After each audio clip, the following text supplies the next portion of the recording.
Leaked Google Assistant update spells the end for Hey Google. I just triggered people's devices. What? Stop it. Will, what are you talking about now? Yeah, you can activate Google Tasks without saying, hey, There goes Google. my thing. There goes my thing. There goes my thing. There goes your thing. There goes our things. Well, I want to let you know that 1/3 of the iPhones in the wild. Okay. What's happening? Go ahead, Will. Explain this to me. So you can do menial tasks like, at least here it says, turn the kitchen lights on. What's the weather forecast? Instead of activating the blah Google. The what? I don't want to say What did blah Google.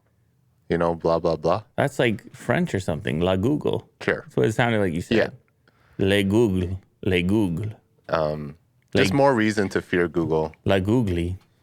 but Good googly. Mo, come say hi to the people here. Yeah, you can't just be walking around here drinking beers. You gotta say hi to people so often. Right over there. You know? What's up? No, in the mic. Just tell them how you feel. And How you guys doing? there you go. No, they love to hear it. No, you gotta say you gotta say that you feel a certain way. I mean, I feel great. no, for the people though. For the people, for the Yeah, community. yeah. Just no. Tell them that you feel that you love them. Obviously. I love you guys. There you go. See, that's better. Was that better, Will? yeah, Yeah. definitely. I like this. This is the future of computing here. We can't be toggling this stuff all the time. We can't have this unnatural language. We just need to go right into it.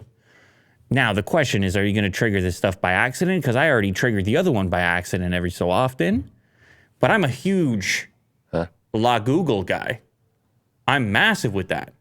Oh, you think I said la? No, you said blah, but Okay, I just elaborated on Okay, that. yeah. I was hoping it sounded fun to say La Google. Yeah.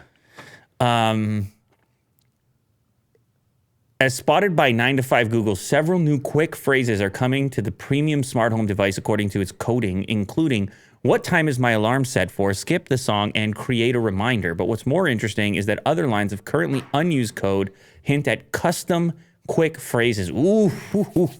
It's the kind of thing that gets me going. Yeah, you like these. It's the kind of thing, like you get fired up and you see a VR headset that you strap it on your face and you're lying there. Sure, it's very titular. Yeah, that's what but me, I'm trying to talk to my computers. Yeah, this tickles you. I just don't want to, I want that interface to take off. Like, I want to be touching the thing less and interacting hands-free more often. Sure. In general. Just because I don't really want to be captivated by my phone or my tech as much. I want it to be servicing me. Like, you know what I'm saying here, Will? And voice seems optimal for that, where I have a question, I need a task done. It already does this, but any enhancement and any sort of more natural language around that, I go for that. Yes. So if we can get rid of those prompt phrases and then the natural feeling goes up and I understand, or I can customize phrases, ooh, that's the future. And it would be more like a real assistant. You know? Live up to its name for once. Exactly. That's right. So- YouTube, what's going on with YouTube? Oh, you go ahead. No, you got one more thing here. Well, I think it launches with the Google Pixel 7. Coming As like in a feature, October, which is that's very soon. I got people asking me about the Pixel 7 in the public. Someone said, "Hey, man, should I be waiting for the Pixel 7, or should I be getting a Samsung or this iPhone?" I said, at this point, you can wait and see what the Pixel 7's all about. We made it this far. It's coming out in October. That's what I said.